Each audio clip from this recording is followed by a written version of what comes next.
Today, I will be speaking about Dame Whina Cooper, an extraordinary leader in Aotearoa, New Zealand's history. She was a powerful voice for Māori rights and a symbol of strength, unity, and hope. Whina Cooper was born on December 9, 1895, in Te Karaka, a small settlement in the Hokianga region of Northland. She was of Te Rawawa descent, one of the tribes of the far north. She was immersed in Māori and Catholic teachings from a young age, shaping her deep cultural, spiritual, and moral convictions. She passed away on March 26, 1994, at the age of 98, leaving behind a legacy that continues to inspire generations. But who was Whina Cooper? And why is she so important? Whina Cooper is best known for her lifelong dedication to protecting Māori land and rights. She believed that land was not just property, but a source of identity, connection, and prestige. In 1975, at the age of 79, she famously led the Māori Land March, which started at Te Hapau in the far north and traveled more than 1,000 kilometers to the steps of Parliament in Wellington.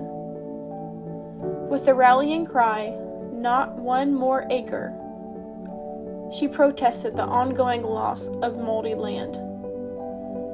She walked the first steps of that journey holding the hand of her grandchild, symbolizing the intergenerational fight for justice.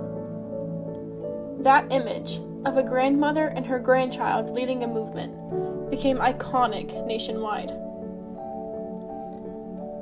To understand her fight, we must also understand the Treaty of Waitangi.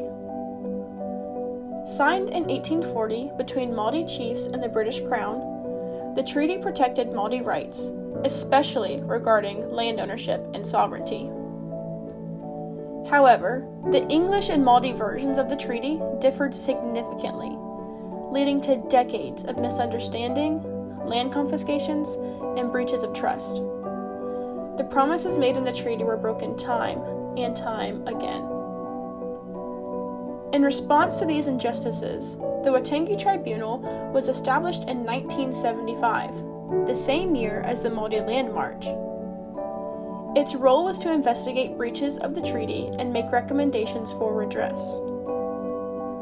Whina Cooper's march brought national attention to the urgency and seriousness of these issues. Without her leadership, the movement toward justice and land reform may never have gained the same momentum. But her accomplishments didn't begin or end with the Land March.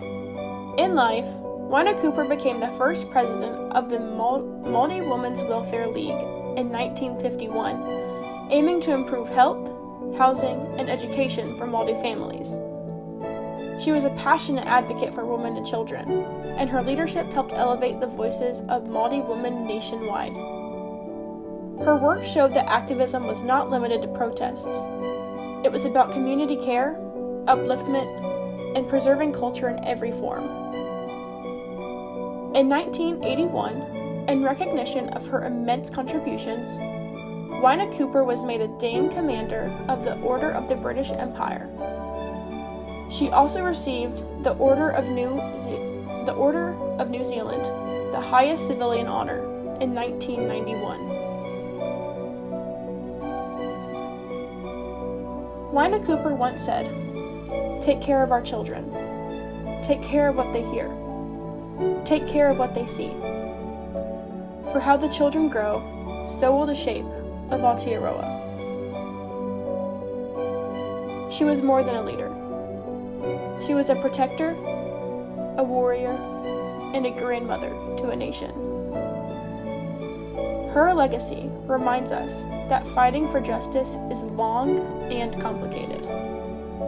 But with courage, unity, and love, we can follow in her footsteps and ensure that not one more acre, not one more right, is taken without resistance.